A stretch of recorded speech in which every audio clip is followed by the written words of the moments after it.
घड़ी आ ही गई जिसकी प्रतीक्षा सभी को थी और वो शुभ मंगल बेला साक्षी बना महादेव एवं माता पार्वती के उस अखंड विवाह का।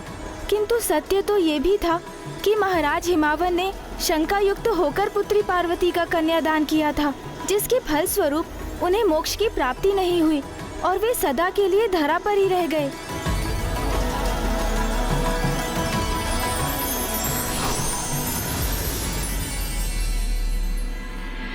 अपना मनोहर रूप धारण करने हेतु आपको अनेकों धन्यवाद।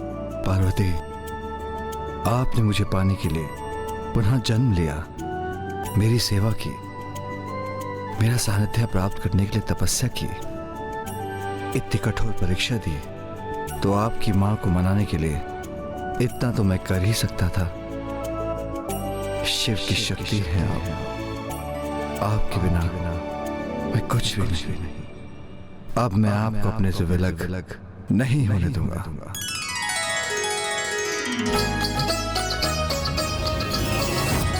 ब्राह्मण देवता, आपके माध्यम से माता पार्वती और महादेव की शुभ विवाह की कथा सुन हम कृतार्थ हुए।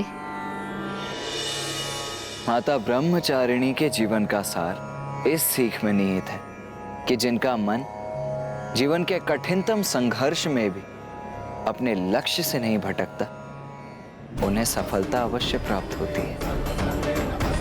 और माता ब्रह्मचारिणी की पूजा करने वाले भक्त जीवन के सभी सुख भोगते हुए मोक्ष प्राप्त करते हैं। माता ब्रह्मचारिणी का जीवन इसका भी द्योतक है कि वो कन्या जो अपने मन को पवित्र रख अपने जीवन में पूजा, व्रत एवं तपस्या को अंगीकार करती है, उसे एक ऐसे गुणी पति की प्राप्ति होती है जो उसके लिए सर्वथा योग्य होता है, जैसे माता पार्वती को महादेव प्राप्त हुए। किंतु इसमें तो सौभाग्य दोनों का ही था। जहाँ एक और माता पार्वती को महादेव प्राप्त हुए, महादेव को भी तो माता आदिशक्ति का साथ प्राप्त हुआ।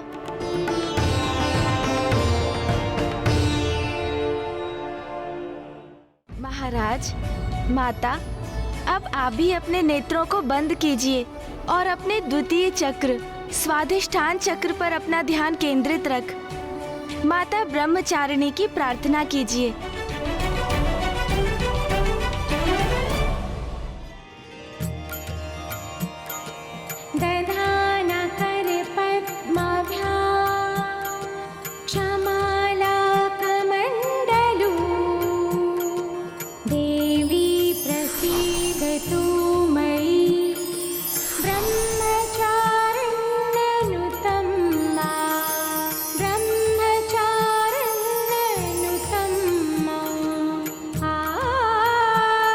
स्वाधिष्ठान चक्र पर ध्यान केंद्रित कर माता की पूजा कर।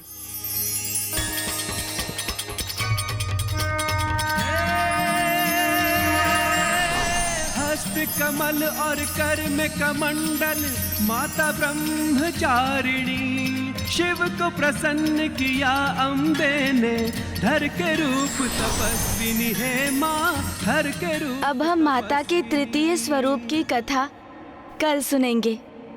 तृतीय दिवस? क्या हुआ माता सरला? कल तृतीय दिवस है ब्राह्मण देवता। आपने मेरे स्वामी को लेकर 10 दिवस उपरांत उनके भाग्य की भविष्यवाणी की थी। तो आपके मन में संशय उत्पन्न हो ही गया देवी सरला। मैंने आपसे कहा था ना, मुझे कुछ नहीं होगा। माता सरला, आप विचलित मत होइए।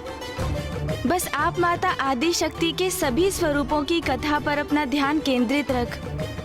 इन नवरात्रि के दिवसों में एकाग्रचित हो बस उन्हीं की पूजा कीजिए।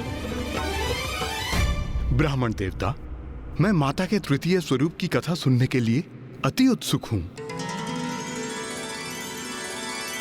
और हम आपको ये कथा सुनाने के लिए तत्पर हैं, क्योंकि आपको तो ज्ञात भी नहीं, किंतु पिताजी को काशी से दूर करने के आपके निर्णय के परिणाम का आपको आभास हो, इस पर बहुतों की आस टिकी है। महाराज देवोदास, माता के प्रत्येक दिवस की कथा के उपरांत जैसे जैसे आपकी कुंडलिनी का एक एक चक्र जागृत होता जाएगा, पिताश्री को काशी से दूर रखने की अपनी भूल का आभास आपको स्वतः ही हो जाएगा।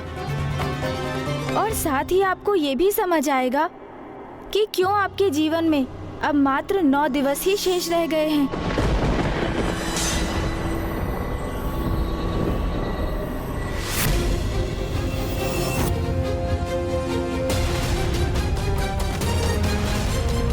माँ आदि शक्ति, मैं वेद माता आपसे गुहार लगाती हूँ कि कृपा कर वेद की रक्षा कीजिए। नारायण, ब्रह्मदेव, अब ऋषि जिज्ञासा के पास कुछ ही समय बाकी। यदि उनका देहांत हो गया तो हम सब पर ब्रह्म हत्या का पाप लग जाएगा। हमारी दुर्बलता और पीड़ा और भी बढ़ती जा रही है। आपको धैर्य रखना होगा इंद्रदेव। कदाचित कुंडलिनी के सभी चक्र जागृत होने के उपरांत महाराज दिवोदास महादेव को काशी बुलाने के लिए सहमत हो जाएं।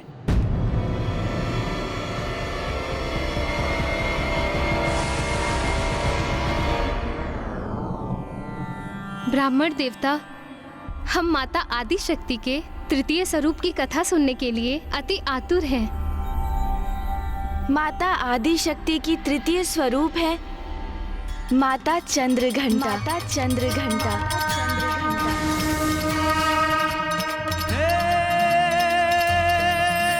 शीश चंद्र और रूप अलौकिक हे माँ चंद्रघंटा।